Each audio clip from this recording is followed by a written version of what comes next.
queremos darte la bienvenida a nuestra congregación Iglesia Príncipe de Paz. Estamos muy contentos que estés con nosotros el día de hoy para alabar y exaltar el nombre del Señor.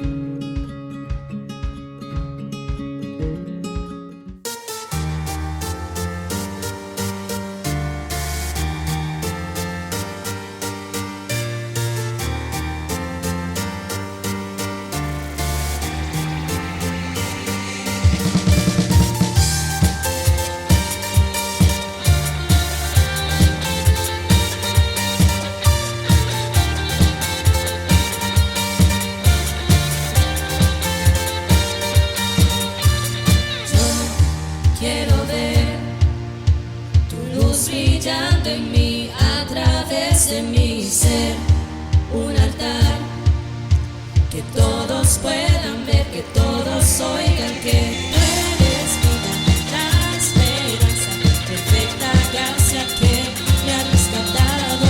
Tú eres vida, la esperanza, perfecta gracia que me ha rescatado. Ya no vivo yo, Cristo vive en mi barro, quiero ser en tus manos. Ya no vivo yo, Cristo vive en mi barro, quiero ser en tus manos. De gloria en gloria te veo, Dios. De gloria en gloria transformado soy por tu Espíritu.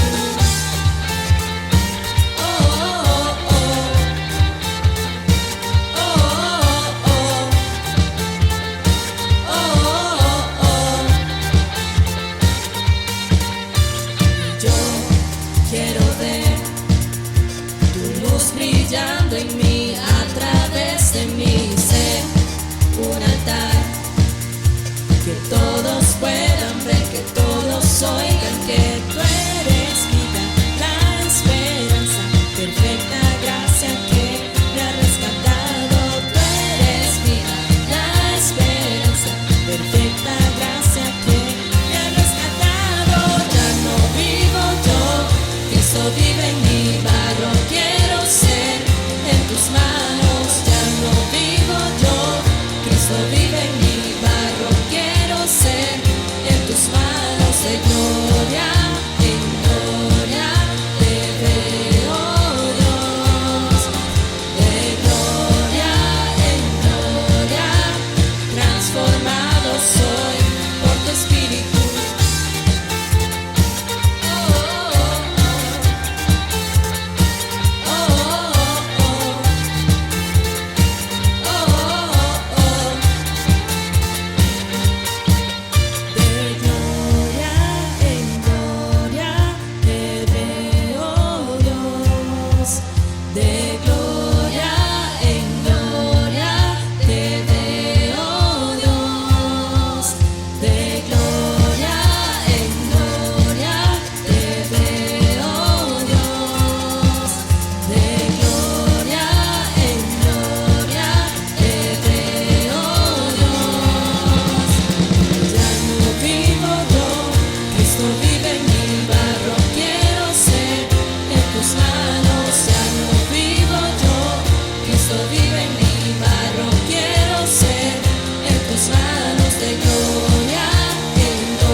Has cambiado nuestro lamento en danza. Por eso es que podemos adorarte y por eso es que te alabamos con libertad.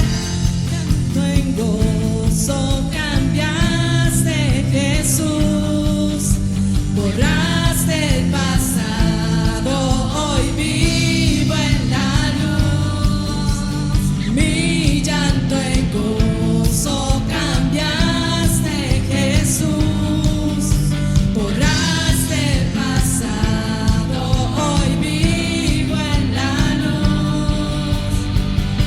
Danzamos en tu libertad, tu vida corre en mi ser.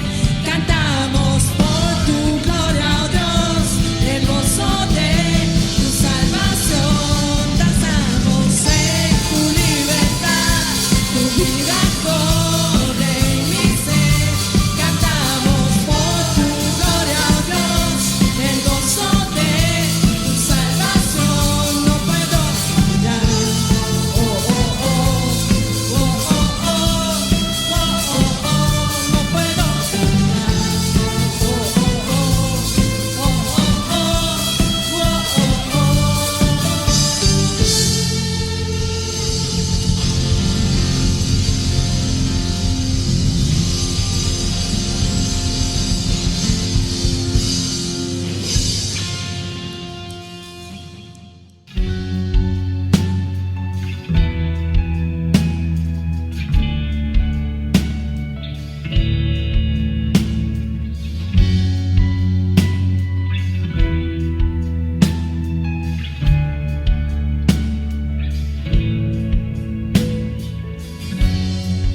Antes de hablar, tu voz podía oír.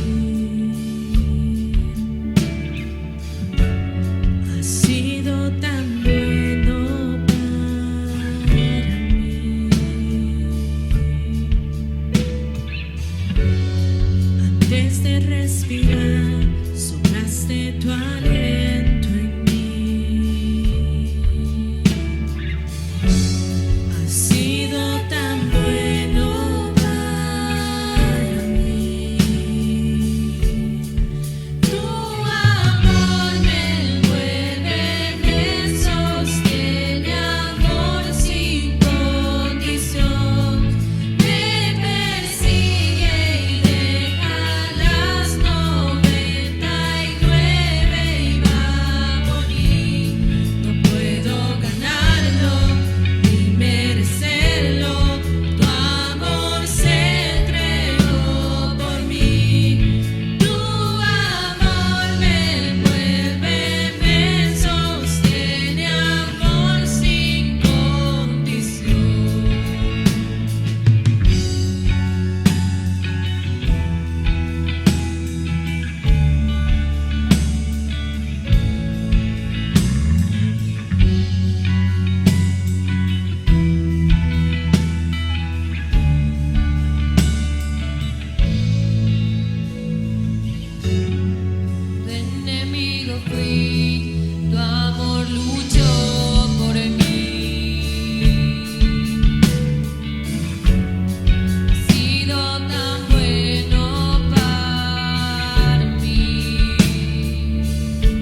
Soy escogido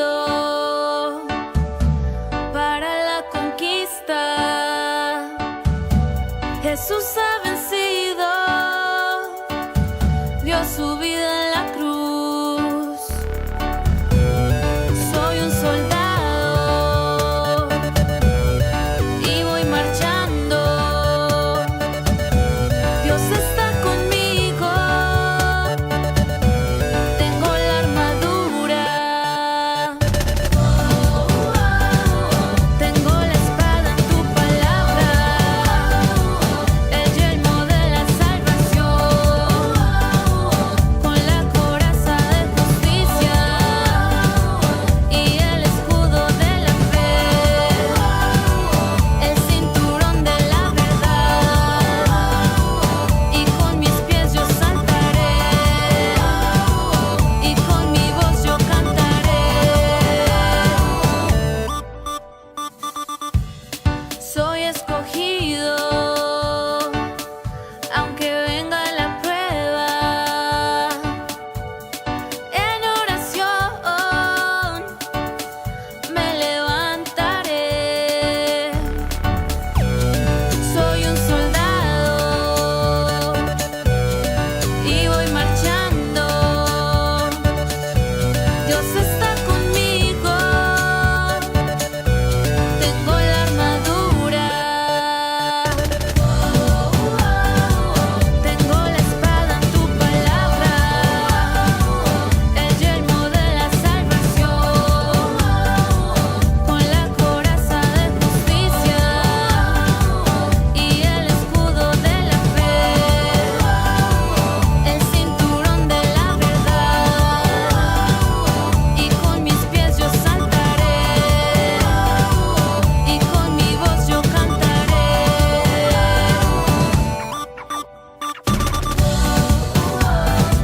Yo tengo la espada en tu palabra.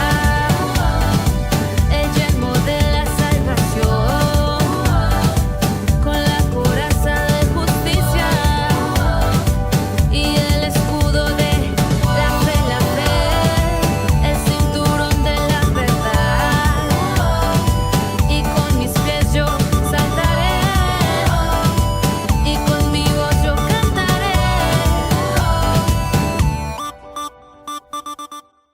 ¿Qué tal, mis hermanos? Que el Señor les bendiga, que la paz de Dios sea con todos ustedes. Este día vamos a estar trabajando en la segunda carta que el apóstol Pablo le escribió a su discípulo Timoteo.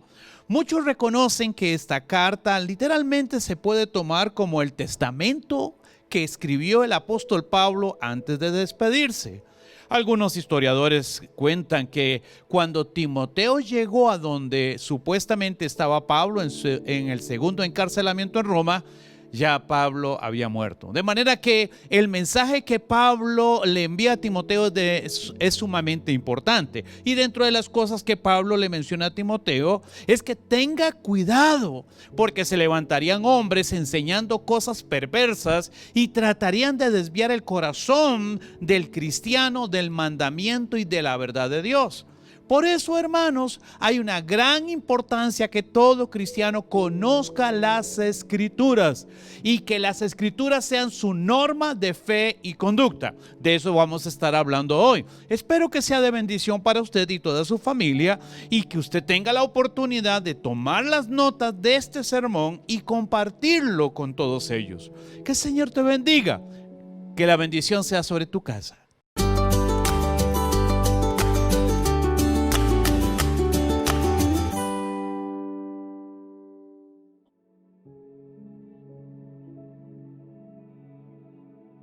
Segunda de Timoteo, capítulo 3, versículo 10 en adelante. Dice de la siguiente manera: Tú, en cambio, has seguido paso a paso mis enseñanzas, mi manera de vivir, mi propósito, mi fe, mi paciencia, mi amor, mi constancia, mis persecuciones y mis sufrimientos. Estás enterado de lo que sufrí en Antioquía, Iconio y Listra, y de la persecución que soporté, y de todas ellas me libró el Señor. Asimismo, serán perseguidos todos los que quieran llevar una vida piadosa en Cristo Jesús. mientras que esos malvados embaucadores irán de mal en peor, engañando y siendo engañados. Pero tú permanece firme en lo que has aprendido y de lo cual estás convencido, pues sabes de quiénes lo aprendiste. Desde tu niñez conoce las sagradas escrituras que pueden darte la sabiduría necesaria para la salvación, mediante la fe en Cristo Jesús. Toda la escritura es inspirada por Dios, y quiero subrayar esto. Toda la escritura es inspirada por Dios y es útil para enseñar, para reprender, para corregir y para instruir en la justicia, a fin de que el siervo de Dios esté enteramente capacitado para toda buena obra. Mis amados, hace algunos días atrás un joven de la congregación me preguntó: pastor, ¿por qué es importante la doctrina para la vida diaria? Tomé un momento para responder y pensé en todos esos líderes cristianos que han introducido ideas y conceptos que han puesto en tela de duda, minimizado y hasta ignorado la importancia y la necesidad de que todo cristiano conozca la Escritura y esté preparado, capacitado para toda buena obra. La pregunta del joven evidencia la susceptibilidad a la que está expuesto, porque sin darse cuenta existe, hermanos, toda una estrategia sociocultural diabólica que trata de desacreditar la verdad de Dios, al desplazar intencionalmente las enseñanzas fundamentales del Evangelio por charlas motivacionales que sobreenfatizan el poder, la prosperidad, la fe, la guerra espiritual o los derechos individuales o particulares, con el propósito de menoscabar la soberanía del Señor, su voluntad revelada y la importancia de entender que la palabra de Dios no solamente afecta un área específica en el ser humano, sino que afecta integralmente toda la vida del ser humano y todo el ser de cada una de las personas. Estos motivadores del púlpito describen la vida cristiana como un reto de aventuras, experiencias y manifestaciones sobrenaturales, nuevas unciones y otras actividades que, si bien son bíblicas y tienen su lugar dentro de la liturgia de la iglesia, el sobreénfasis en estos temas producen un desbalance peligroso en la vida cristiana. Porque el objetivo de la revelación de Dios es que el cristiano esté, y subrayo, preparado, no para defender o compartir solamente sobre un tema particular, sino para presentar los fundamentos del Evangelio, citando y demostrando con las Escrituras el plan y el accionar de Dios, la voluntad de Dios para con el género humano. Y así es como lo vemos en 1 de Pedro capítulo 3, versículo 15.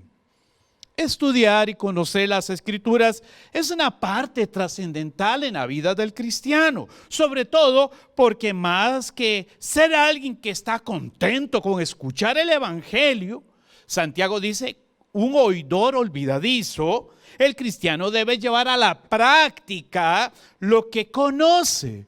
Y Santiago dice, no seamos solamente oidores, sino hacedores, los que ponen en práctica lo que saben, lo que conocen, aquello por lo cual están convencidos, Santiago 1:22. Independientemente si esto se trata de la doctrina de la salvación, la doctrina de la santificación, la doctrina de la revelación y de la inspiración de las Escrituras, la doctrina de la salvación por gracia, o la doctrina de la glorificación del cuerpo o de la segunda venida de Cristo. El cristiano tiene que conocer lo que cree. El cristiano tiene que conocer la palabra de Dios. Jesús dijo, escudriñad las Escrituras porque en ellas os parece que tenéis la vida eterna. Y las Escrituras, no revelaciones particulares, no sueños, no voces de hombres. Las Escrituras son las que dan testimonio de mí. Lamentablemente, el mensaje que recibe el cristiano por diferentes medios en estos días sea implícita o explícitamente, es que no es tan necesario tener un pleno conocimiento de la verdad, de la fe.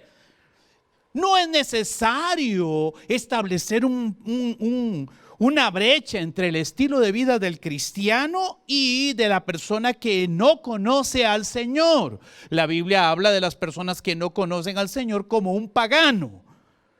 No es necesario para muchos crear una diferencia en el tipo de música que se escucha, o el contenido de las películas que se observan o videos que se observan.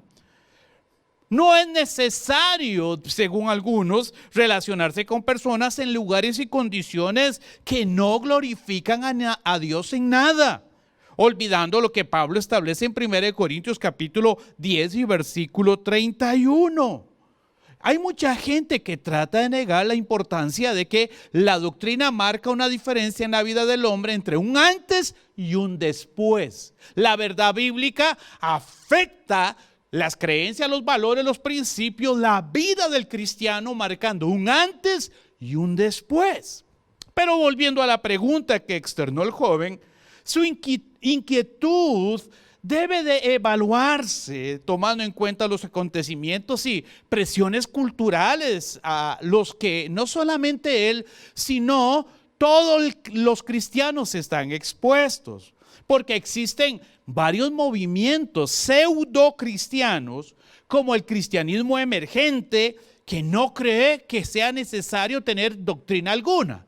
Lo importante es vivir de acuerdo a ciertos valores y principios que se sometan a ser buena gente, guardar ciertos principios de moralidad, ciertos principios éticos. Pero doctrina, no. ¿Para qué la doctrina? No sirve para nada, según ellos. Otros grupos, como los grupos pseudo-mesiánicos, que niegan la revelación total de las Escrituras y la inspiración de las 13 cartas del apóstol Pablo.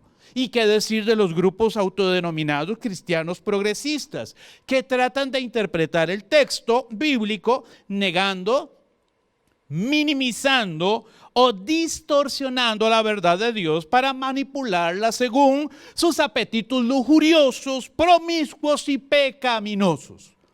La mayoría de los líderes de estos movimientos no están interesados en conocer la voluntad de Dios, no están interesados en profundizar en las enseñanzas que derivan de una sana teología bíblica y sistemática. Ni siquiera quieren escuchar lo que Dios quiere decir y tiene que decir para estos tiempos. Y la razón es simple. Desde su punto de vista, la acción es más importante que el conocimiento. La tradición más importante que el evangelio de la gracia. Lo que se siente es más importante que lo que se cree y los resultados más importantes que la obediencia. A pesar de que se autodenominan cristianos, son grupos sectarios que responden a intereses particulares, políticos, culturales, sociales, pero no responden ni se someten a la autoridad de las Escrituras. Para muestra un botón, decían nuestros abuelos.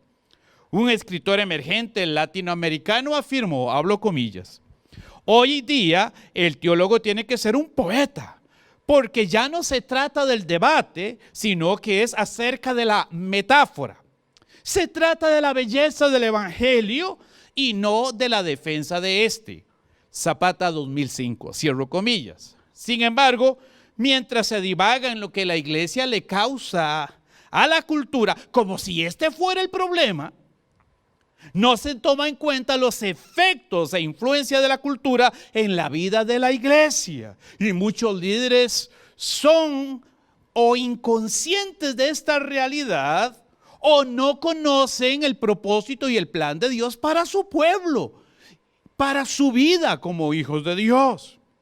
De acuerdo con la revelación de las Escrituras, los hijos de Dios son llamados a creer en el evangelio antes de contemplar o valorar su belleza. Y no lo digo porque el evangelio carezca de belleza literaria o narrativa, sino porque la doctrina bíblica y su defensa es más importante y trascendental que cualquier metáfora que pueda surgir o derivarse de su estudio.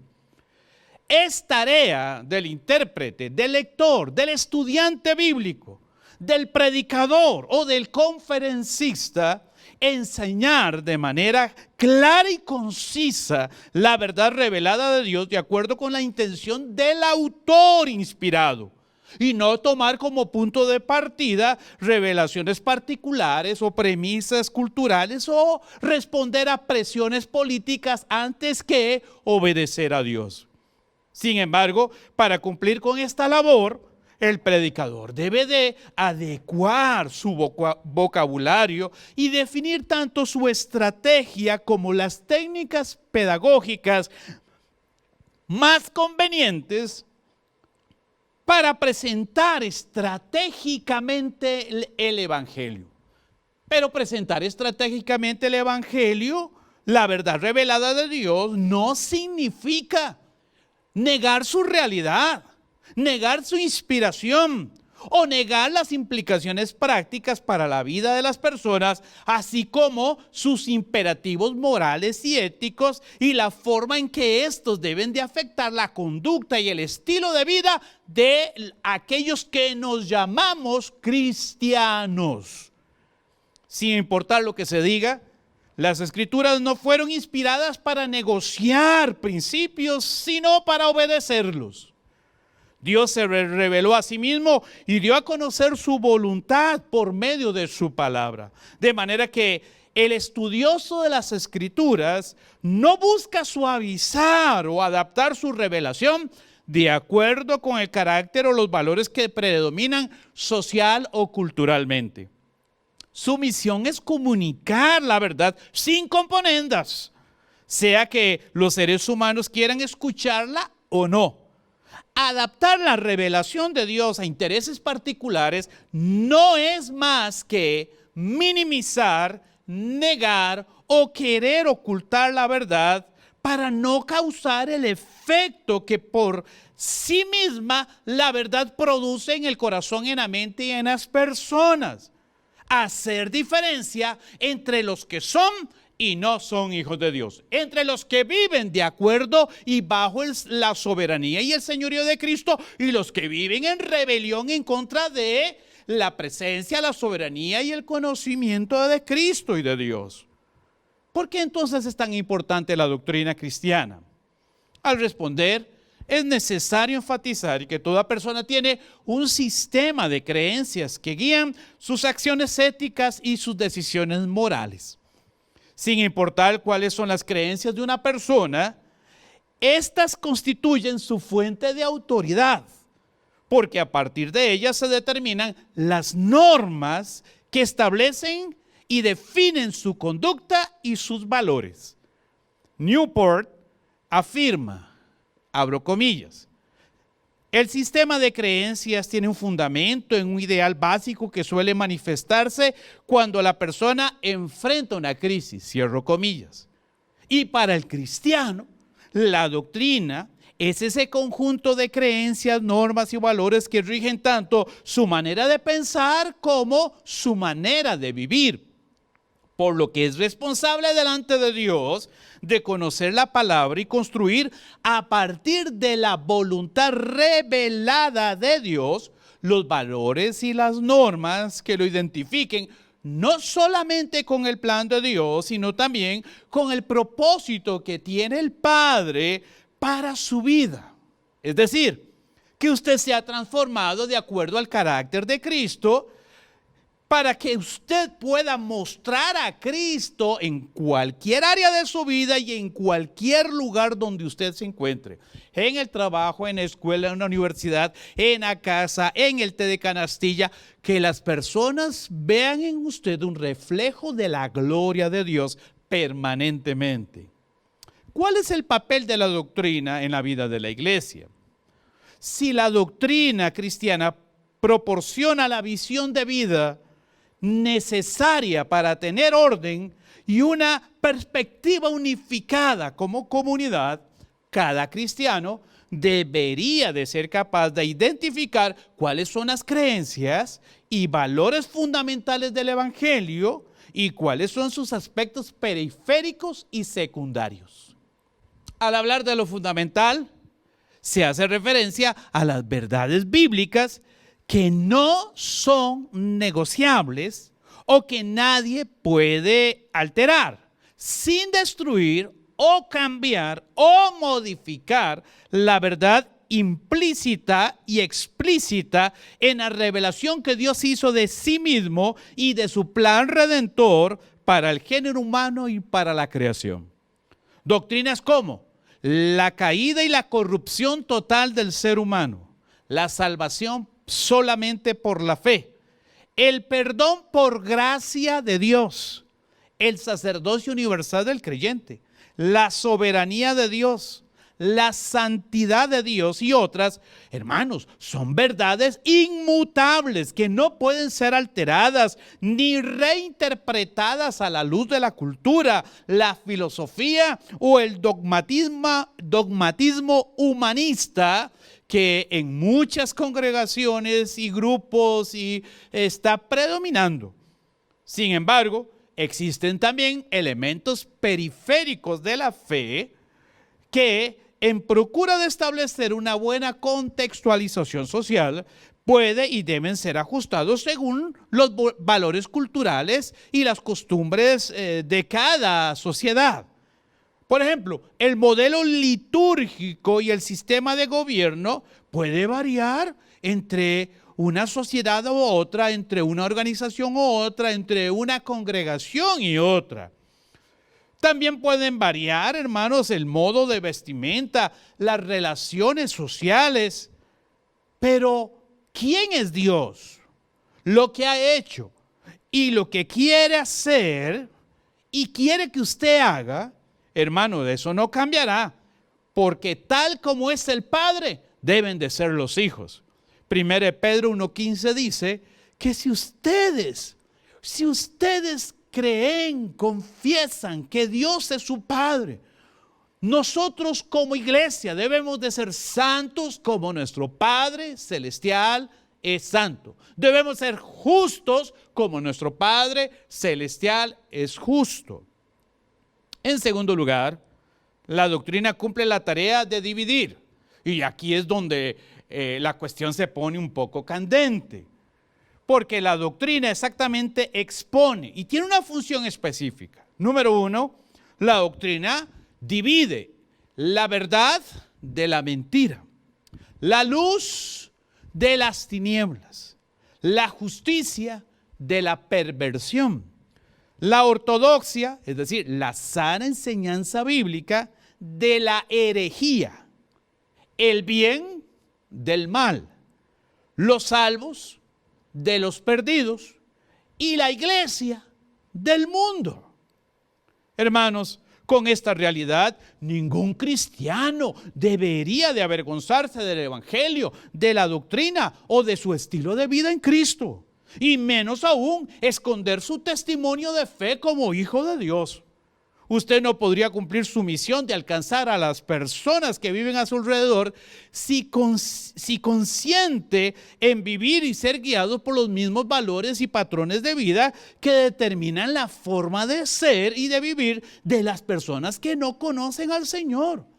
Muchas de las personas que viven a su alrededor, trabajan a su alrededor, conviven a su alrededor, no conocen la verdad, no conocen doctrina, no conocen a Dios.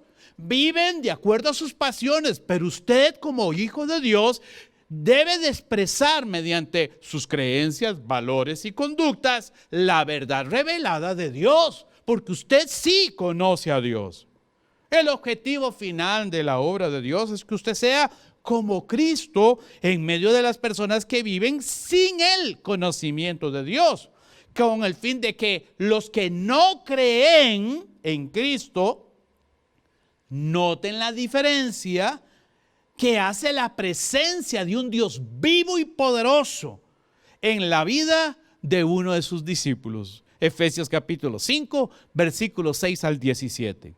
En este sentido, la iglesia no ha sido llamada a convertirse en un centro de mercadeo, de popularidad, riqueza o fama, sino en una comunidad que presta formación y entrenamiento a cada hijo de Dios para que aprenda y modele los valores del reino de Dios en medio de una sociedad perdida y corrupta.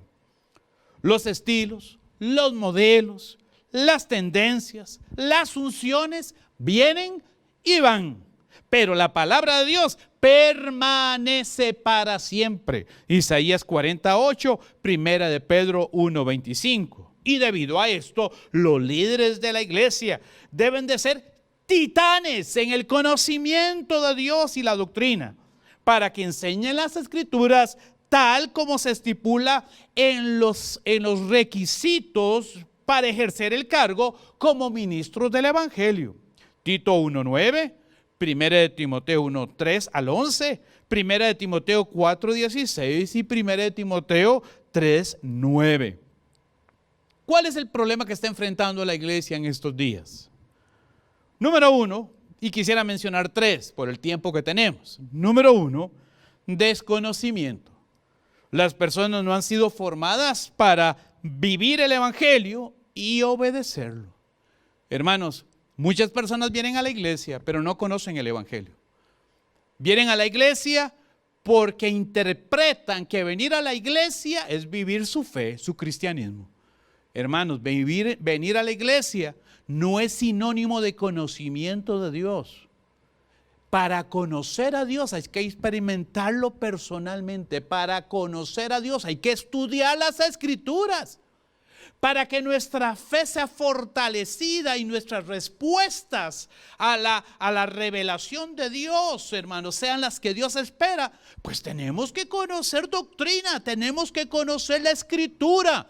Eso no lo podemos dejar a las emociones, sentimientos, sueños, revelaciones o visiones. Ya Dios una vez y por todas dio a conocer su voluntad revelada a los hombres, tal como lo presenta el apóstol Judas. Una vez por todas, la fe entregada una vez por todas a los santos. De manera que nos toca a nosotros conocer la fe y ser entrenados para vivir la fe en todos los aspectos de nuestro diario vivir. Vivir la fe en el matrimonio, vivir la fe en la familia, vivir la fe en el trabajo, vivir la fe en cualquier área económica donde usted se desarrolle o en cualquier área política o sociocultural donde usted se desempeñe. Donde quiera que usted esté, usted es un hijo de Dios que debe vivir su fe. Número 2, apatía. Las personas conocen el evangelio, pero muchos cristianos viven en franca rebelión contra Dios. Es decir, es lo que yo llamo ateos practicantes. Es decir, dicen conocer a Dios, dicen que Dios existe, pero viven como si no existiera. ¿Cuántos cristianos hay así? ¿Cuántos cristianos tratan de vivir su cristianismo a su manera? ¿Cuántos cristianos quieren interpretar los mandamientos de Dios a su manera? Y hermanos, los mandamientos de Dios no están sujetos a interpretación, sino a obediencia. Cuando la Biblia dice no matarás, es no matarás. Si la Biblia dice no mentirás, es no mentirás. Si la Biblia dice no adulterarás, no, usted no me puede decir a mí, bueno, no adulterarás solo en el caso de que, no, la Biblia dice no lo harás. Si la Biblia dice no fornicarás, tener relaciones sexuales entre dos personas que no son casadas o entre una persona casada y otra que no es su cónyuge, la Biblia dice no lo harás. La Biblia no está diciendo qué es lo que usted opina del adulterio o la fornicación, la mentira o el asesinato. Está estableciendo un parámetro de vida. No lo harás. Eso, hermanos, no está en el parámetro de discusión o de análisis. Está en el área de nuestra vida donde o nos sometemos o nos rebelamos. 3, lo que yo llamaría simbiosis espiritual. Las personas conocen el evangelio, pero rebajan y negocian sus valores y principios para no entrar en controversia con la cultura. Recordemos que la palabra simbiosis describe una relación de ayuda o apoyo mutuo que se establece entre dos personas o entidades, especialmente cuando trabajan o realizan algo en común. Y hermanos, aunque somos del mundo, no estamos en el mundo para agradar al mundo, sino para obedecer a Dios. No estamos aquí para hacer componendas con los valores y principios que quiere establecer esta sociedad y esta cultura impía. Estamos en este mundo para hablar sobre la verdad y los principios del reino y comunicar nuestra fe con claridad, con certeza, basados y a partir de la revelación que Dios ha hecho de sí mismo. Frente a esta realidad, la historia enseña que cuando los líderes no obedecen a Dios y minimizan su mandato, Él levanta a otros que sí lo quieran hacer. Jeremías 1, 17, 19. Pero este llamado a defender la fe no es solamente para los líderes, sino para toda la iglesia. Si bien interpretamos el sermón de Judas en el versículo 3, es una misión de la iglesia defender la fe y dar a conocer los valores y principios que determinan nuestras conductas, creencias y actitudes. Y lo mismo el apóstol Pedro establece en 1 Pedro 3:15. Estén listos para defender, para dar razón de la fe. Es decir, todos, no unos, todos. ¿Cómo hacerlo? Quisiera aportar algunos principios. Número 1. La Biblia es la única fuente de autoridad en términos de fe y conducta, razón por la cual no existe tribunal de apelación más allá de la Escritura. Y cualquier intento de establecer otra autoridad está fuera del propósito revelado de Dios. Mateo capítulo 6, versículo 24.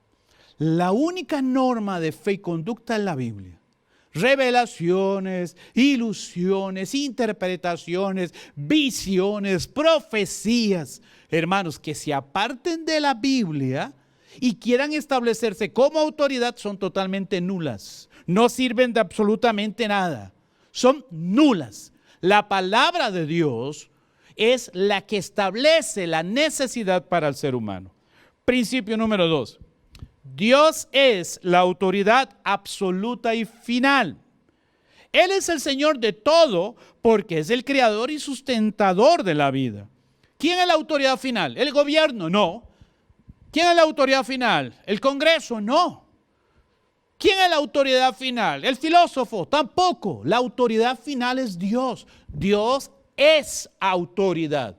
Y todas las cosas tienen que estar sometidas y sujetas a su revelación, a su palabra. Así lo establece Mateo 28, 18. Principio 3. Dios ha revelado su voluntad y propósito a través de las Sagradas Escrituras. Por lo tanto, la Escritura es la única autoridad absoluta y final. ¿Desde dónde parte el principio de la revelación de las Escrituras?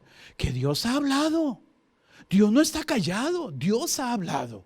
Y Dios se ha dado a conocer Él y ha dado a conocer su voluntad, su propósito, ha dado a conocer su plan.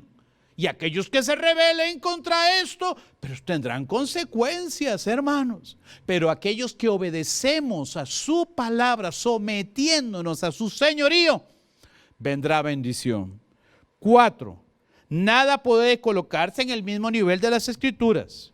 Ni las denominaciones, ni los obispos, ni los pastores, ni los curas, ni la tradición humana, ni el humanismo religioso, ni presidentes, ni congresos, ni jueces civiles, ni tribunales supremos, ninguna autoridad humana. Hermanos, el cristiano es llamado a doblegar sus rodillas y a intercambiar o decir que esa autoridad es igual que la Escritura. La Escritura está por encima de la Constitución, la Escritura está por encima del Congreso, la Escritura está por encima del presidente, la Escritura está por encima de los valores y principios de cualquier organización en este mundo. La Escritura es única porque es la palabra de Dios. Nadie puede agregarle a la Escritura nada ni negarla. Deuteronomio capítulo 4, versículo 2, Deuteronomio 12, 32, Proverbios 35, 6, Juan 10, 35 y Apocalipsis 22, 18 y 19. El que le agregue o le quite algo a la Escritura sufrirá consecuencias. Y la Biblia habla de esa condición como una condición de maldición. Maldición. Principio 5. Nunca se debe derivar o crear doctrina a partir de la razón, es decir, del racionalismo. Hay gente que interpreta la Biblia a su manera, no toma en cuenta el autor original, no toma en cuenta el contexto histórico, no toma en cuenta la importancia de hacer un serio análisis lingüístico, no toma en cuenta nada de esto, simplemente interpreta el texto a como ellos consideran más convenientes y a partir de lo que su lógica, su razón le dicte. Pero aquí es donde debemos de ser humildes y entender que para estudiar las Escrituras hay un proceso, hay toda una estrategia que debemos de seguir conscientemente para no apartarnos de la verdad. Número 2, no podemos interpretar el texto a través de experiencias, lo que se llama el empirismo. No podemos. Hay gente que tiene un sueño, entonces después del sueño viene a buscar un texto bíblico para ver cómo fundamentar su sueño y predicar doctrina. La doctrina no se fundamenta en sueños ni en visiones. Hay gente que dice, bueno, el infierno es de 4, el infierno es de 5, el infierno está arriba, está abajo. Hermano, en ninguna parte de la Biblia hay una descripción geográfica puntual acerca del infierno. Sabemos que existe y sabemos que es un lugar de condenación y tormento y sabemos que a ese lugar van a ir las personas que no conocen al Señor o se negaron a creer en la soberanía del Dios Todopoderoso y Justo. Pero yo no puedo decir en este momento dónde está. No puedo decirlo, ni puedo afirmarlo, ni puedo hablar de su estructura. Hay gente que se atreve a predicar desde el púlpito cosas que se soñó. Hermano, para eso está la Biblia. Los sueños, las experiencias, el empirismo no sirve para interpretar la Biblia. Número 3, los sentimientos, el misticismo. Hay mucha gente que dice, bueno, este versículo dice de esta manera, pero yo siento vivirlo de esta manera. No, hermano, perdón. Ya la verdad está dicha. Y fue dicha en un contexto y la verdad tiene principios y valores aplicables a nuestro tiempo y tenemos que seguirlos y obedecerlos, punto. Principio 6. Un solo versículo bíblico no hace doctrina. Hay gente que lee un texto, lo sacan de su contexto natural y comienzan a hacer doctrina de un versículo bíblico. Hermano, para hacer doctrina, ese principio, ese valor, tiene que estar revelado a la luz de todas las Escrituras. Todas las Escrituras tienen que dar testimonio de ese principio para decir que es doctrina. Si solamente existe un versículo bíblico, no se puede hacer doctrina. Absolutamente de ninguno. En conclusión, nada supera, hermano, la importancia de la doctrina. Dios se ha revelado en y por medio de las Escrituras, de manera que en ellas el cristiano tiene toda la instrucción necesaria para una vida de piedad y para vivir la vida con éxito. Segunda de Timoteo 3, 16, 17, segunda de Pedro capítulo 1, versículo 3. Cuídese, hermano, de cualquier movimiento líder que le diga lo que debe de hacer en lugar de ayudarlo a vivir en comunión y obediencia a la palabra de Dios y a la soberanía de Cristo. Por supuesto que hay buenos líderes, buenos maestros, buenos predicadores en el cuerpo de Cristo, pero no se encuentran liderando movimientos en una posición exaltada o planificando o diseñando modelos, ni reimaginando doctrina. Se encuentra predicando la verdad, la fe, la doctrina que fue predicada por los apóstoles y por nuestro Señor Jesucristo. En realidad, están ayudando a los cristianos a conocer a Jesús, a seguir a Jesús en condición de discípulos, de una manera bíblica, equilibrada, independientemente del sistema eclesiástico popular en que se muevan. En el análisis final, no interesa si usted usa técnicas interesantes, la forma en que viste. Si se viste con traje, si se viste con sotana, si se viste con corbata, si usa camisa de manga corta o de manga larga. Eso no es tanto lo importante. Lo importante, hermanos, es que usted proclame la palabra de Dios, se someta a la revelación de las Escrituras y capacite a los santos de Dios para la obra del ministerio. La gran certeza de que un hombre es un gran líder de Dios no es tanto lo que ese hombre haga por sí mismo, sino lo que está enseñando a otros a hacer para la gloria de Dios. Mis amados, es un tiempo de tomar decisiones y hemos venido enseñando durante este mes acerca de la verdad revelada de Dios. Es momento de tomar decisiones. No podemos vivir dependiendo de que un profeta dijo o no dijo. No podemos vivir dependiendo de las emociones o de las circunstancias. Debemos de aprender a vivir bajo convicciones, y una de las principales convicciones es que Dios habló y que la palabra de Dios, la Biblia, la voluntad revelada de Dios, vivamos en ella, sometámonos a ella, actuemos de acuerdo a ella, y el Señor estará con nosotros. Mi amado, que Dios te bendiga, que Dios te guarde, que el Señor te ayude. Oramos.